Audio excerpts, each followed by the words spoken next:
And now, it's time for the Well-Read Llama with your host, author Erin Mifflin. Hello, listeners.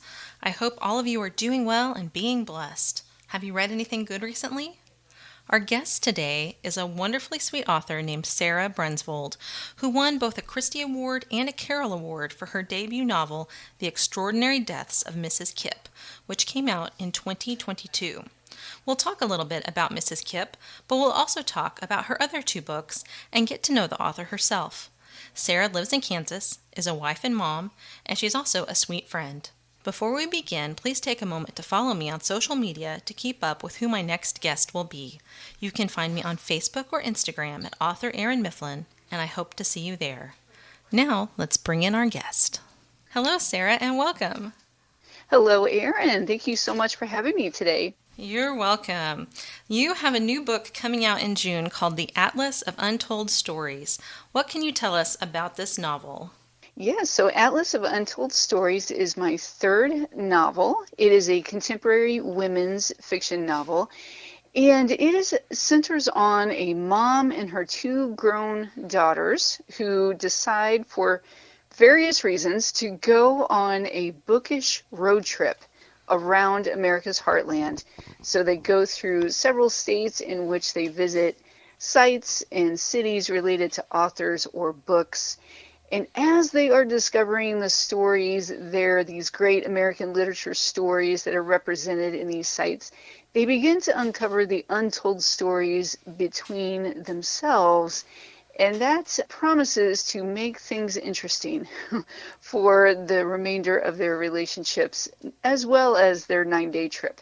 So it is, like I said, my third book, and largely inspired by my own daughters. I have two teenage daughters at home, and in that stage of life, it's just allowed me to explore some of these emotions that maybe a mom of two adult daughters might be going through. So it was a lot of fun to write, and very hopeful that it speaks life and hope to readers as well.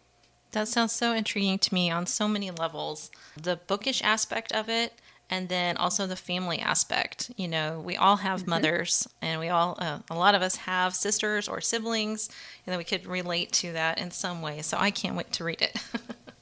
Yes. And what are some of the significant literary sites that they are going to visit? Yes, so in the Midwest, the heartland is so rich with literary history. I was very surprised at that. So I had to whittle it down. So they start in Kansas City, Missouri, and they kind of go on a clockwise loop through Kansas, Nebraska, Iowa, Missouri, and into Oklahoma. So, for example, some of the sites they visit include Lawrence, Kansas, which is where Langston Hughes spent most of his childhood, Willa Cather's hometown in Nebraska. And then in Missouri, I think two sites that you would appreciate, friend, are Mansfield, Missouri, which is where Laura Ingalls Wilder spent her final years and wrote the Little House on the Prairie books, as well as Branson, Missouri itself is a literary site, which is something that I think a lot of people don't realize. And then Tulsa, Oklahoma is where S.E. Hinton set The Outsiders. So both the book and the movie were set in Tulsa. So that's just a small taste of some of the places they go. Well, that sounds fun. And yes, I've been to the Laura Ingalls site several times, and I live close to Branson. So yes, I am aware of some of its literary history as well. And so I wanted to ask you, so this book is about classic literature or significant literature. Has that played a role in your own life? So classic literature has been in my life for as long as I can remember. So I was an English major, and that's what my degree is in English, which basically means I learned how to read. But actually it was an American literature classic that sparked my interest in writing. I give a lot of credit to John Steinbeck in his novel, The Grapes of Wrath, which I first encountered as a middle schooler.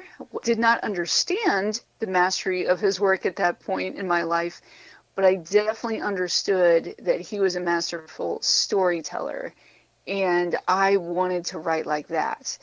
So yeah, American literature has been a pillar in my reading life, even to this day. I always try to make time each year to revisit or read a classic that I haven't read before. Two of my favorite books are To Kill a Mockingbird by Harper Lee and Little Women by Louisa May Alcott. So both of those are great American literature, and yeah, it just gives, I'm a huge fan of literature, big proponent of reading the classics, working that into your TBR. It just gives such a richer view of life and understanding. And do you like road trips, or how are you inspired to write a road trip themed book? I have not met a single Midwesterner who does not like road trips. I think it's such a Midwestern thing to do, is if you're going to be traveling, chances are it's by car or vehicle. And so most of my family trips are road trips. We love to explore America by car and you get that immersiveness into the places that you're going and the path to get there. So yeah, I love going on road trips, and I think it's just a natural fit then that I wrote a road trip book. And family is an important part of this novel, as you can tell as we've been talking about it. And it also is an important theme of your previous book, The Divine Proverb of Streusel. And so I wanted to ask you, how important is family to you? To me personally, it is extremely important. I would say most of my best friends are blood relation. So, and those are my people, the people that I love to spend the most time with. Those are the people that I'm going on road trips with and celebrating milestones in life with. And it's just very important to me to have family close by and also to understand the many generations of my family, both the one that I'm raising currently, but also where I came from. So the generations that preceded me. I was blessed to grow up in an area where I lived within a mile of both sets of my grandparents. Well, it is probably a little more than a mile, but I lived very close to both my mom's family and my dad's family. And so I was just so used to that multi-generational side of things. The church that we went to was very multi-generational, and that's something that's also featured in The Divine Proverb of Streusel. The church that is described in that book is actually the church of my childhood.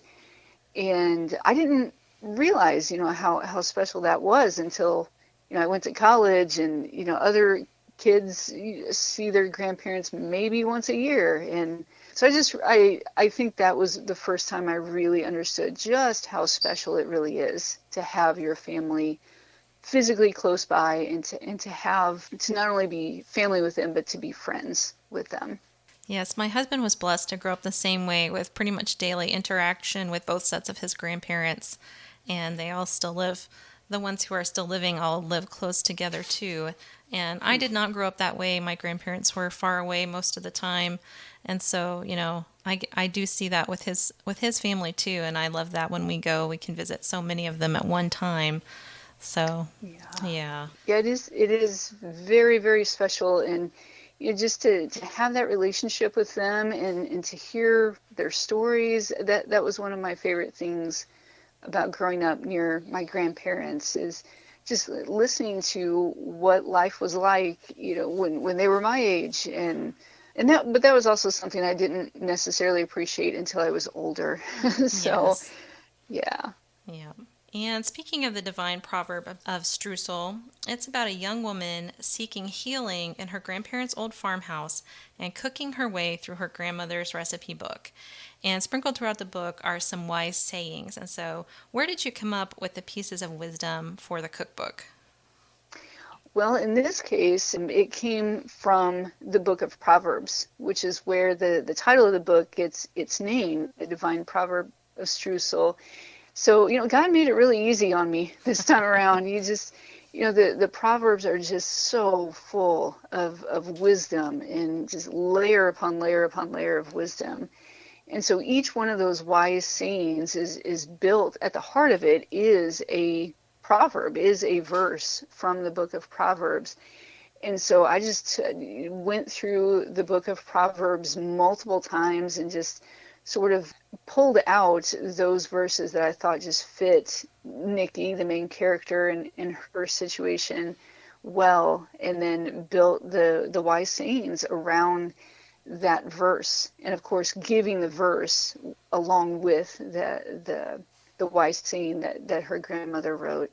So yeah, that's where it came from. That's where all wisdom starts with God, and so that's where it came from.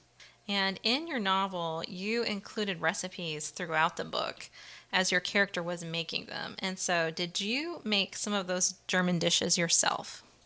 I did, yes, many of them for the first time ever. So only two of them came from my family's collection. So I am German by heritage on both sides, from both parents, but I didn't grow up eating a lot of German food, ironically. But there were a handful, I would say, of recipes that were German dishes that were handed down through the generations in my family. So two of them appear in the book, but the rest I had to research for myself and kitchen test them all so that they were unique to the book. And one of our family favorites, because of course I kitchen test here in my house, and my family got to eat the product of that kitchen testing, which they loved. But one of the dishes that has become a family favorite is called frikadellen, which is German hamburgers.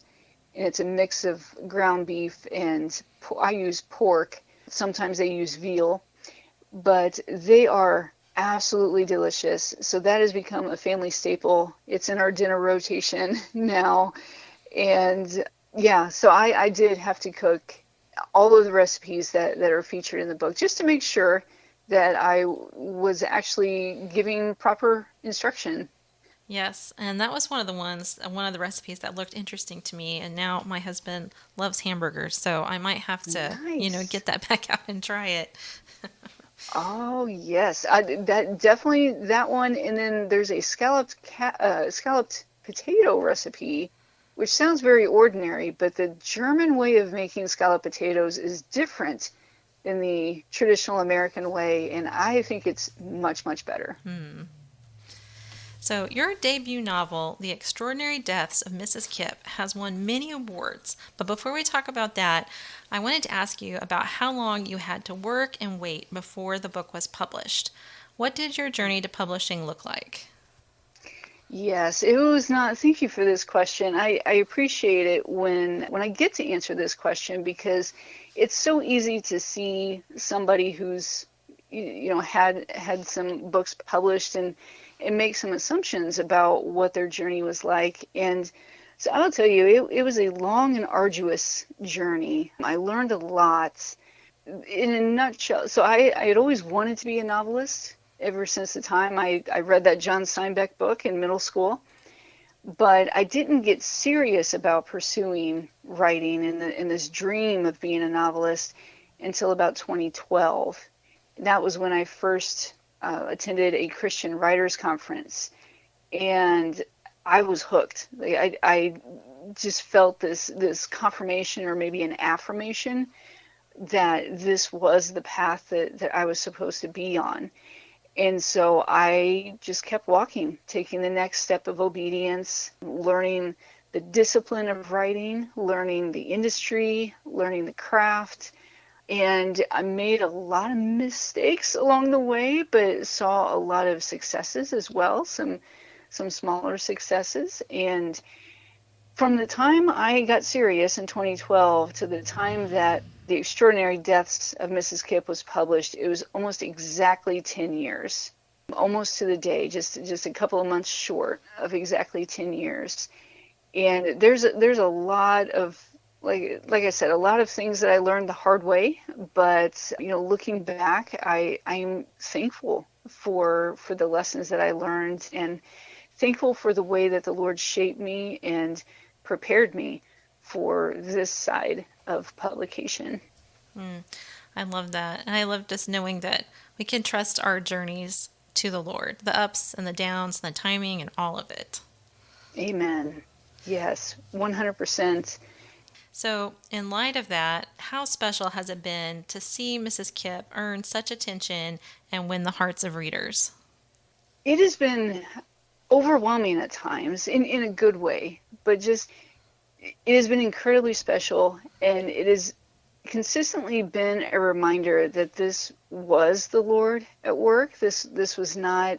I certainly did my part in writing the book, and having learned the discipline, having learned the craft of writing, having learned the industry, all of that was important preparation for then the Lord to do His job, to do His part in this journey. And it's been incredible. It's the Lord is able to do far more than we could ask or imagine, and He has proven that to be true with this book and with Divine Proverb Streusel, and Lord willing, with the Atlas of Untold Stories, that every story that the Lord gives His writers, His messengers to pen, there's a reason for it. There's a purpose behind it, and I don't always get to know what that is, but He knows exactly who needs that story, when they need that story, and why they need that story.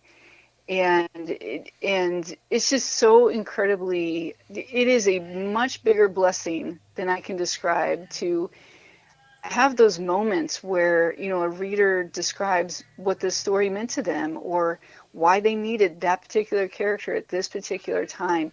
That's nothing that I could orchestrate. That's all God, and it just makes me sing praises all the louder. I kind of feel like we've already covered that, but what words of encouragement would you have for someone who is also in the waiting stages of their writing journey? I would say I would give them the verse to cling to, the same verse that Mrs. Kipp actually gave Aidan Kelly to cling to in The Extraordinary Deaths of Mrs. Kipp. And that is Psalm 16:8, which says, I have set the Lord always before me, because He is at my right hand, I will not be shaken. As tempting as it is to run ahead of the Lord, or to believe that you're falling too far behind, or that you're never going to get there, always setting the Lord before you and letting Him open the doors at the right doors at the right time to the right places, it is going to be an enormous blessing for you and for those who are meant to read what you have to say to the world. So I encourage you to cling to that verse, to trust Him, that He knows the desires of your heart, even if you haven't expressed them explicitly with words. He knows your heart's desire, and you can trust Him with that.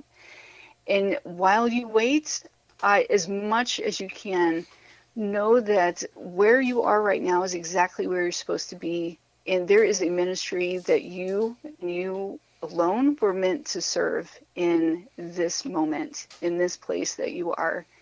So I'm always seeking Him for wisdom in what that is and what that looks like. That is so encouraging. I appreciate that. I feel like I have a good perspective on my own waiting journey, but that really spoke to my heart, so thank you. Oh, praise God. Good. Can you tell us about your next writing project? Yes, so I am working on book number 4. It will be another contemporary women's book. It's slated for fall of 2026. What I can tell you about it is it's about a woman who recently diagnosed with a chronic illness, learning how to be a part of Christian community in light of this newness in her life. So still working this story out, still following the Lord as this story develops, but learning a lot with this story as we go. That sounds good. And you are one of the guest authors at the upcoming Mississippi River Readers Retreat, and you were at the Just Reads Rendezvous Reader event last year.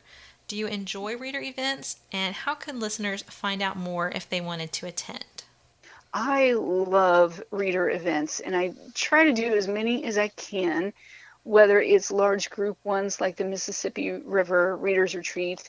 And I am going back to Rendezvous this year, this November. It's in St. Louis. I love doing those things. I love getting that FaceTime with fellow book lovers and readers. So all of the events that I have planned, whether it's those group events like that, or I am working on doing some additional events, smaller events, some book signings here around Kansas City, all of those will be listed on my website at sarabrunsvold.com. I have an events page where I keep a running list of all the events that are coming up. And one of those that I just added was an in-person book launch party here in Kansas City for Atlas of Untold Stories. So that's going to be a lot of fun. It'll be at a local bookstore that I am excited to go to and be a part of that community as well.